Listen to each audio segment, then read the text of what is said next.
The Lambs of London, a novel by Peter Ackroyd. This is not a biography, but a work of fiction. I have invented characters and changed life of the Lamb family for the sake of the larger narrative. Chapter 1. I loathe the stench of horses. Mary Lamb walked over to the window and touched very lightly the faded lace fringe of her dress. It was a dress of the former period that she wore unembarrassed, and if it were of no consequence, she chose to cover herself. The city is a great jakes. There was no one in the drawing room with her, so she put her face upwards towards the sun. Her skin was marked by the scars of smallpox, suffered by her 6 years before, so she held her face to the light and imagined it to be the pitted moon. I have found it, dear. It was hiding in All's Well. Charles Lamb rushed into the room with a thin green volume in his hand. She turned around, smiling. She did not resist her brother's enthusiasm. It cleared her head of the moon. And is it? Is it what, dear? All's well that ends well? I very much hope so. The top buttons of his linen shirt were undone, and his stock only loosened knotted. May I read it to you? He dropped into an armchair and swiftly crossed his legs. It was a rapid and economical movement to which his sister had become accustomed. He held out the volume at arm's length and recited a passage. They say miracles are past, and we have our philosophical persons to make things supernatural and causeless seem modern and familiar. Hence, is it that we make trifles of terrors and consign ourselves into seeming knowledge when we should submit ourselves to an unknown fear? Laugh you to paroles. That is exactly the thought of Hobbes. Mary generally read what her brother read, but she did so more slowly. She was more thoroughly absorbed. She would sit by the window where the light had touched her a few moments ago and contemplate the sensation that her reading had aroused in her. She felt then as she had told her brother, part of the world's spirit. She read so that she might keep up these conversations with Charles, which had become the great solace of her life. They talked on those evenings when he returned, sober, from the East India House. They confided in each other, seeming the same soul shining in each other's face. What was that phrase, seeming knowledge? You enunciate so well, Charles. I would be glad to have your gift. She admired her brother precisely, to the extent that she did not admire herself. Words, words, words. But would that apply to the people whom we know? She asked him. Would what, dear? Seeming knowledge and unknown fear? Elaborate. I seem to know Pa, but should I submit to an unknown fear concerning him? The parents on this Sunday morning were returning from the Dissenters' Chapel on the corner of Lincoln Inn Lane and Spanish Street. They were only 100 yards from the house, and Mary watched as her mother and father crossed slowly from the lane to lane. Mr. Lamb was in the first stages of senile decay, but Mrs. Lamb held him upright with his powerful right arm. And then there is Sloan Onions, Mary added. He was one of Charles' clerky colleagues in Leadenhall Street. I seem to know his prank and jokes, but should I submit to an unknown fear concerning his malevolent spirit? Onions? He is a good enough fellow, I dare say. You look too deep, dear. It was a day in late autumn, and the brickwork of the houses opposite was stained red with the declining sun. The street itself was littered with orange peel, scraps of newspaper, and fallen leaves. An old woman draped in a voluminous shawl was clutching the pump of on the corner. What is too deep? She was surprised by her brother's flippancy. It was insensitive, and she relied upon his sensitivity to give meaning to her life. There are some subjects, Mary, which have no depth. Onions is one of them. He was annoyed by his disloyalty towards his friend and quickly changed the subject.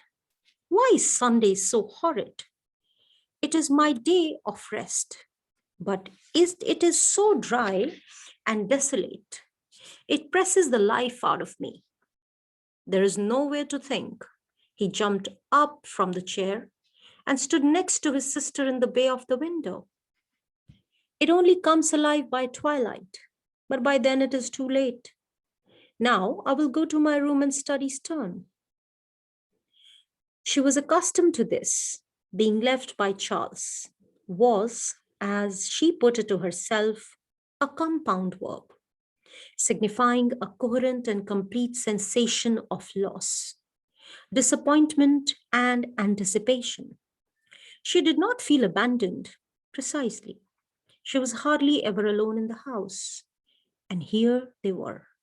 She heard her mother's key in the lock, and instinctively she held herself more upright. It was as if she were warding off danger.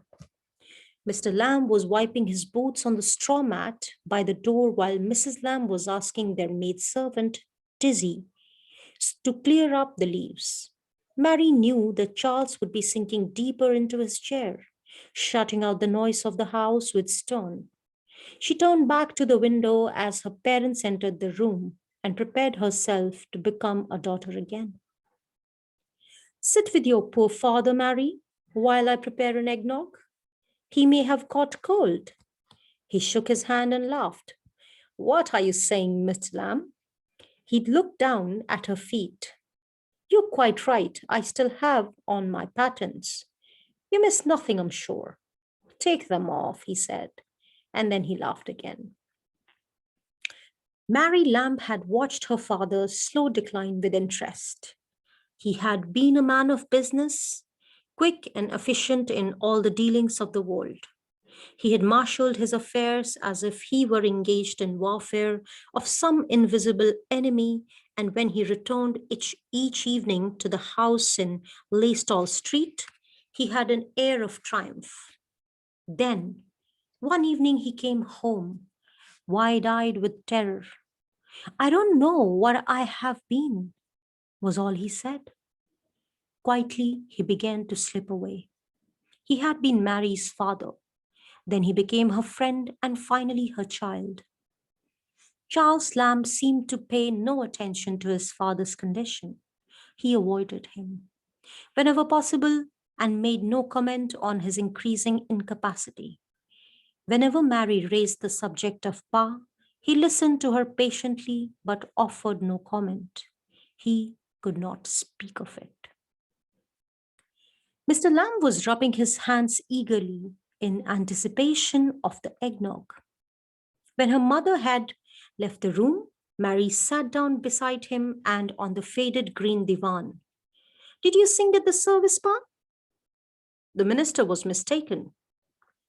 On what matter? There are no rabbits in Worcestershire. Are there not? No, nor muffins either.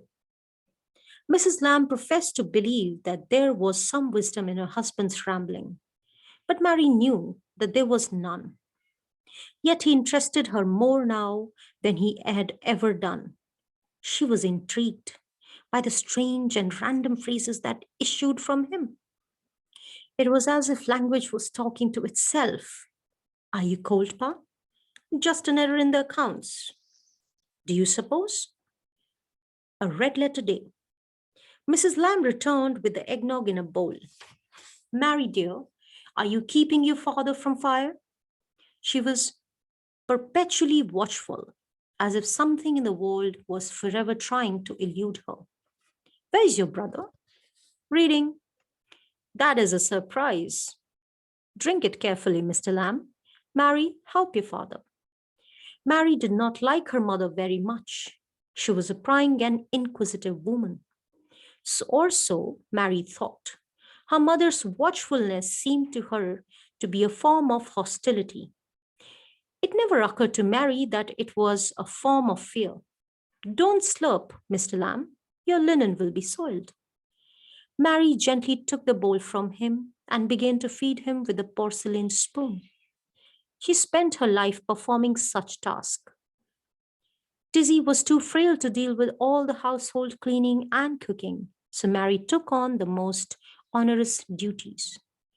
They couldn't have afforded a young servant at no more than 10 shillings per week. But Mrs. Lamb objected in principle to the introduction of another person who might shatter the carefully preserved composition and the calm of the Lamb's family. Mary accepted her role willingly enough. Charles went to the office and she saw to the house. That was how it would always be.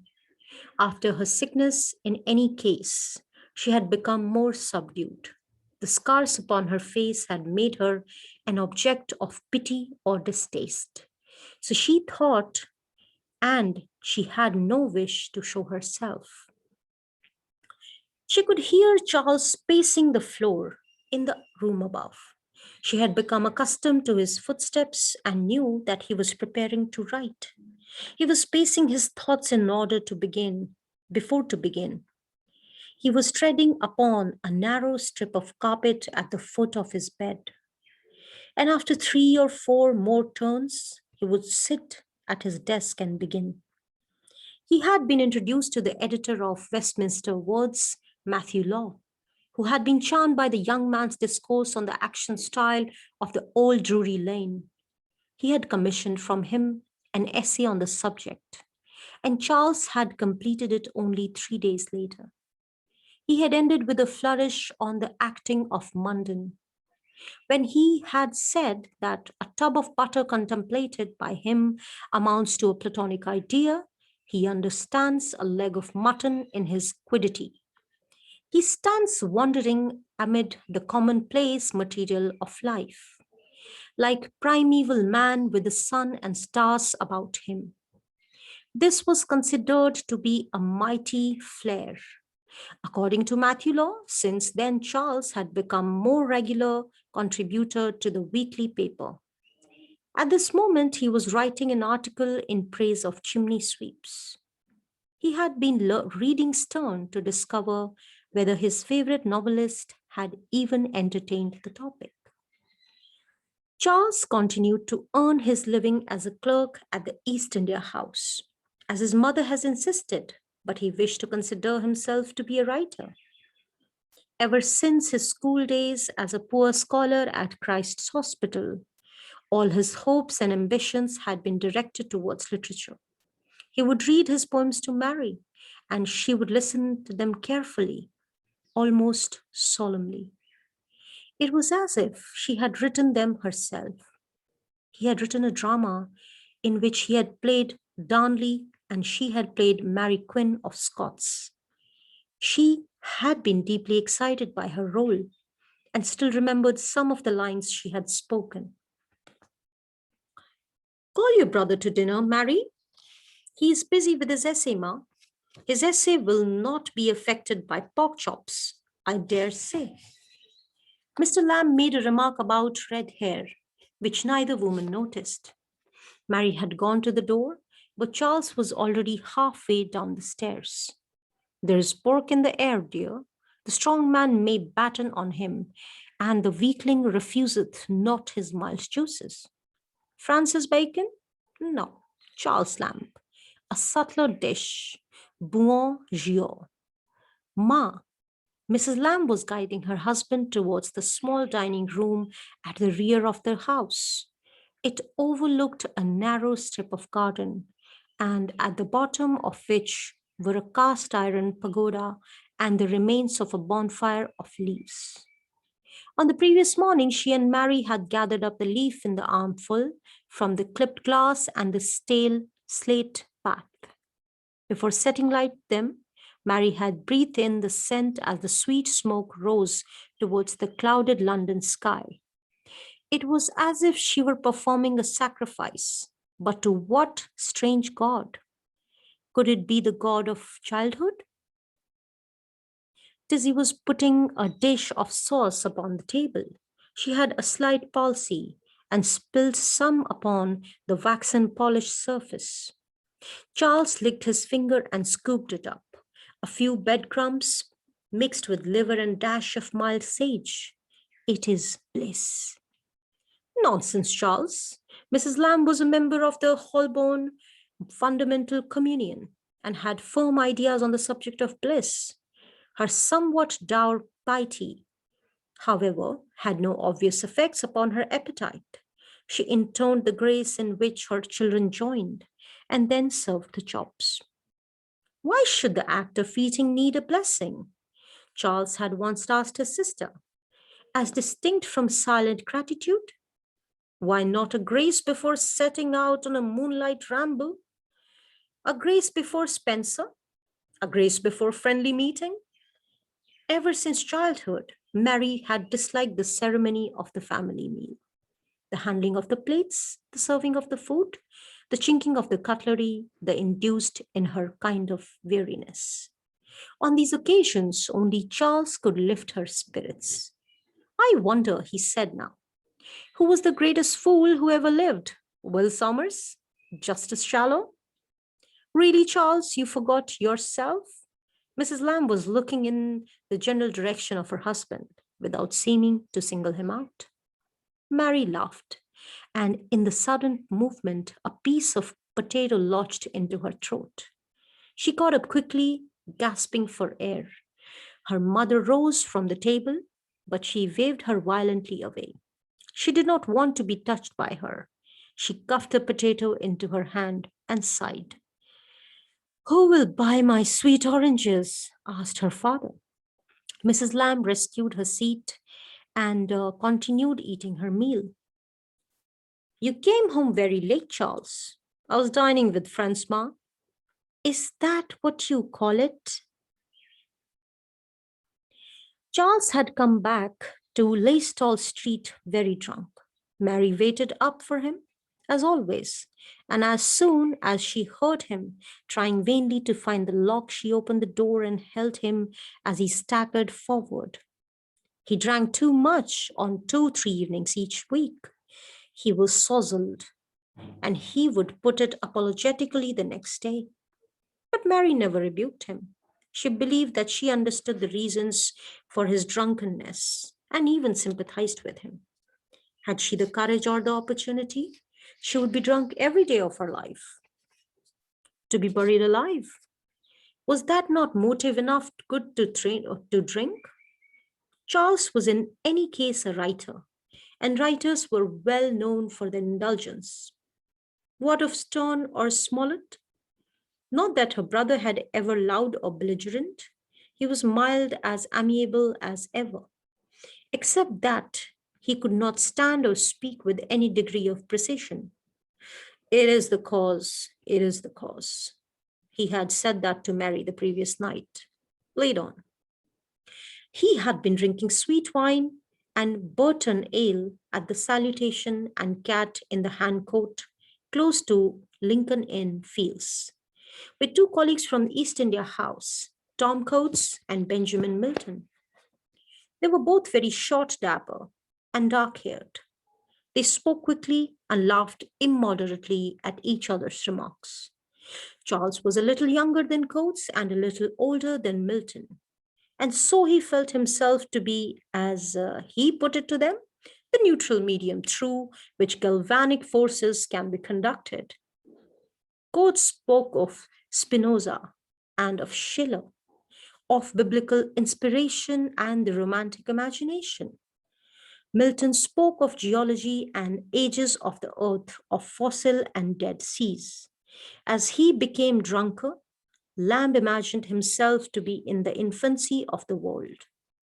What might be achieved in a society that had such great intellects within it? Did I wake you last night, Ma? I was already awake. Mr. Lamb was restless. Her husband had a habit of trying to urinate out of the bedroom window onto the street beneath, a habit to which Mrs. Lamb was strenuously opposed. You were very quiet, Charles. Mary was now calm after her fit of coughing. You went straight to your bed? I live forever in your good report, Mary. The heavens shine down on such a sister. I distinctly heard a noise from your room. Mrs. Lamb was not impressed by the show of affection. There was a crash. In fact, Mary had helped her brother to mount the stairs and had guided him towards his bedroom. She held his arm gently and savored the vinous scent of his mixed breath with the faintest odor of sweat on his neck and forehead.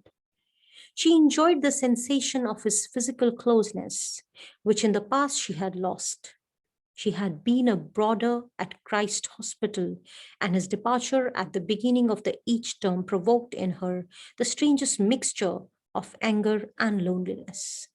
He was going to the world of companionship and learning, while she was left in the company of her mother and of Tizzy. This was the period when, household tasks complete, she began to study.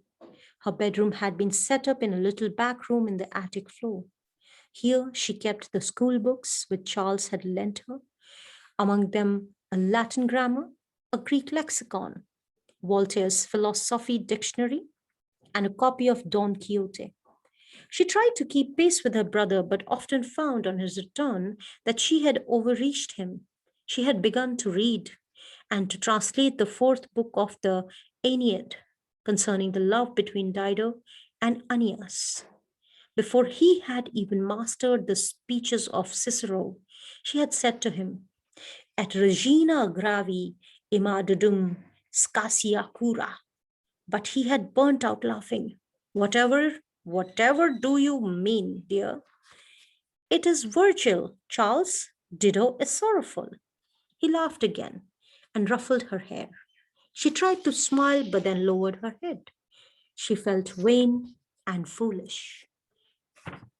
But there were other occasions when they would study together in the evenings, both of them poring over one book, their eyes alight as they pursued the same sentence. They would talk of Roderick Random and of the Percherine pickle as if they were real people, and invent new scenes of adventures for Lemure Gulliver and Robinson Crusoe. They would imagine themselves to be on Crusoe's island, hiding in the foliage from the marauding cannibals. And then they would return to the intricacies of Greek syntax. He told her that she had become a Grecian. A crash, Ma? He asked the question with a sense of injured innocence. He really did not know what she meant. He had toppled onto his bed, had immediately fallen into profound sleep. It was as if he had finally escaped.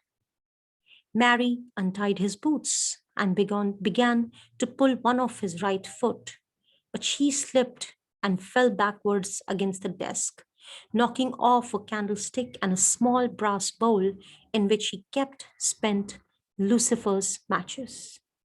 This was the crash that Mrs. Lamb, awake and alert across the landing, had heard. It had not woken Charles. In the silence which followed, Mary gently put back the candlestick and the bowl. She removed his boots very slowly and then lay down beside him. She put her arm around him and placed her head upon his chest, so softly that it rose and fell with his breathing. A few minutes later, she crept up the stairs to her own little room. After the meal was over, it was customary on Sunday for Charles to read from the Bible to his parents and sister. He did not object to this in the least. He admired the artifice of the King James Version, its period balance, its cadence, and its euphony, and came upon him in childhood like the wind. I saw a dream which made me afraid, and the thoughts upon my bed and the visions of my head troubled me. They had gathered in the drawing room where Mary had stood in the sunlight, and Charles was behind the small leaved table with a volume in his hand. This, Pa, is the story of the Nebuchadnezzar. It is indeed. How did he know when to cry? When the god chided him, Mr. Lamb. Mrs. Lamb was very emphatic. All flesh is grass. Instinctively, Mary put her hand up to her face as Charles continued his reading from Daniel. Therefore, made I a decree to bring in all the wise men of Babylon before me, that they might make known unto me the interpretation of the dream. Chapter 1 End.